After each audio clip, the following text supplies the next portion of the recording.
নমস্কার বন্ধুরা, আমি মৌসুমী, আপনারা দেখছেন মৌসুমীর হেসেল।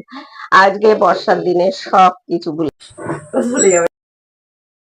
আজকে ভোলা মাছ করবো। দেখুন ঝালটা দেখলেই লোভনীয়, খুব সহজেই হয়ে যায়, একদম সময় কম, আর এক থালা ভাত দুপুরবেলা একদম খাওয়া হয়ে যাবে। এইটাই, চলুন তবে করে নিন। রেসিপিটা পুরো দেখবেন,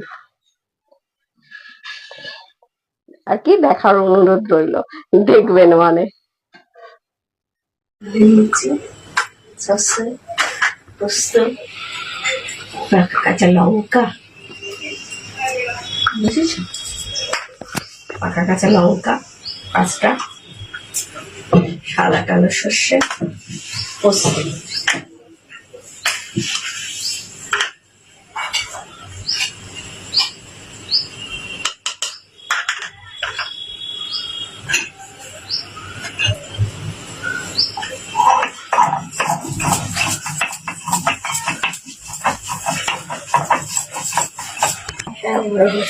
পোস্তটা বাটা হয়ে গেছে। পাকা লঙ্কা দিয়েছি বলে লাল লাল হয়েছে। এবার ওই শুনে সর্ষেটাও বেটে নেবে। আমার মনে হয় মিক্সির থেকে সেগুলো ঝাল বলুন এ বলুন শিলে বাটলে আলাদা টেস্টি হয়। মিক্সিতেও বাটতে পারেন, শিলে বাটাটা মনে হয় বেশি টেস্ট।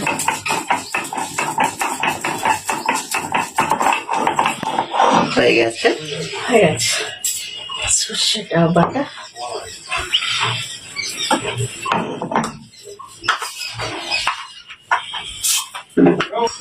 একটা পোস্ত, একটা সর্ষে।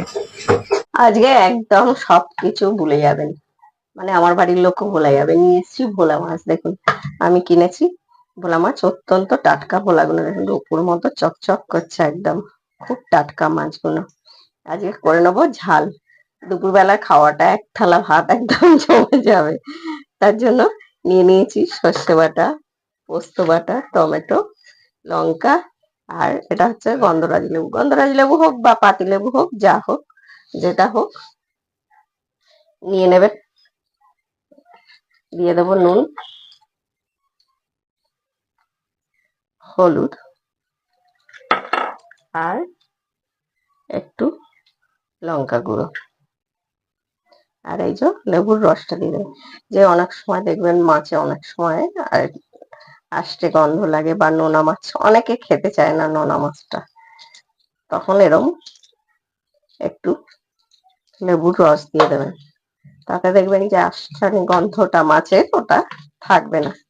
আর বিশেষ করে এইসব নোনা মাছগুলো ভালো করে মাখাতে হবে, যে এর মধ্যে যেন ভালো করে ঢুকে যায়।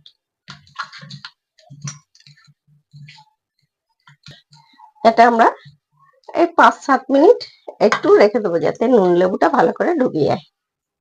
গ্যাসটা জ্বেলে দিয়েছি, একটা ফ্রাই প্যান। মাছের সাইজ গুলো বেশ ভালো গোটা গোটা রেখেছি, এরকম একটা ছড়ানোর জায়গা নেব। দিয়ে দেবো সর্ষের তেল। এই মাছগুলো, এইসব মাছ সর্ষের তেলেই বেশি ভালো লাগে। তেলটা একটু গরম হোক, দিয়ে দেবো মাছগুলো। দেখুন সাইজ গুলো কত সুন্দর।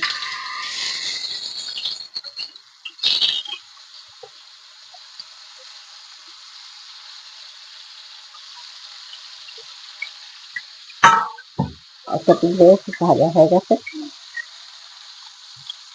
আর একটা আছে লাল লাল মতো ভোলাটা, সেটা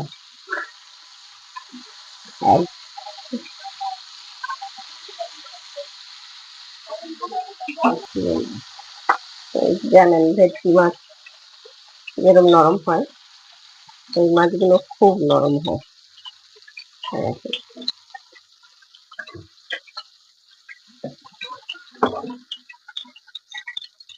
এত টাটকা গন্ধ, সুন্দর করে খুব মাছ ভাজা। দিয়ে দেবো যে তেলটা আছে, ওই তেলে আমরা দিয়ে দেবো টমেটো।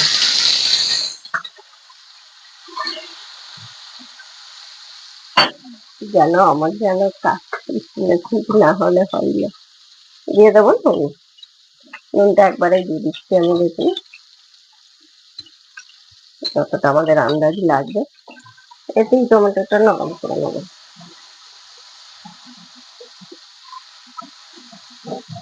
এই ঝালটা এত সহজ, কি বলবো। শস্য পোস্ত দিয়ে আমাদের ঝালটা দিয়ে দেবো। এই তেলেই হলুদ, কারণ তবে হলুদের যে কাঁচা গন্ধটা চলে যাবে। আর দিয়ে দেবো কিছুটা কাশ্মীরি লঙ্কা গুঁড়ো, যাতে কালারটা সুন্দর হয় মাছের। সর্ষের সঙ্গে আমি কিছুটা কাঁচা লঙ্কা বেটে দিয়েছি, আরো কিছুটা দিয়ে দেবো। এতটা নয়, আমি কাঁচা লঙ্কা বেশ করে বেটে রাখি, খুব মিহি করে বাটা না। যেরকম ঝাল খাবেন সেরকম বেশ ঝাল ঝাল হবে এই ঝালটা, তবেই খেতে বেশি ভালো লাগে। বেশ বেশ টমেটোটাও নরম হয়ে গেছে, হলুদ আর কাঁচা লঙ্কা যে কাঁচা গন্ধটা সেটাও চলে গেছে। দিয়ে দেবো সর্ষেটা।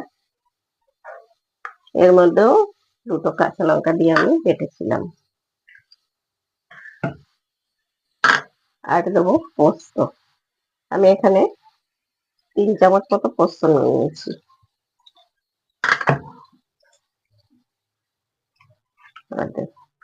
পোস্তটা দিয়ে দেবো জল।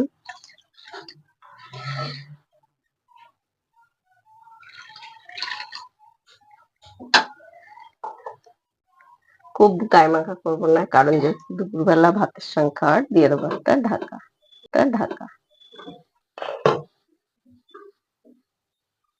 এবার মাছগুলো দিয়ে দেবো।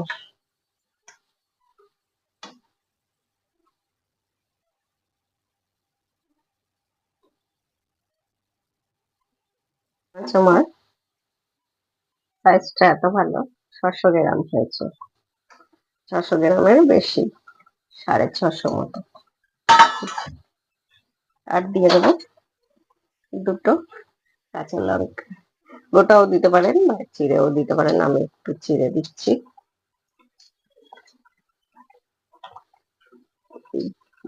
বেশ খুব ঝাল যে হবে সেটাও নয়, কারণ এই লঙ্কাগুলো অতটা বেশি ঝাল নেই। আমার গাছের লঙ্কাগুলো যতটা ঝাল হয় তখন বেশি দিতে পারি না। হয়ে আছে গাছে, দেখলাম কটা কালার ধরেছে অল্প অল্প। আমরা এবার ঢাকা দিয়ে রান্না করে নেবো মিনিট 4-5 হাই ফ্লেমে। বেশ আমাদের মাখা মাখা মাখা মতো হয়ে গেছে, সুন্দর হয়ে গেছে। এবার একটু তেল ছড়িয়ে দেবো উপর দিয়ে, সর্ষের তেল।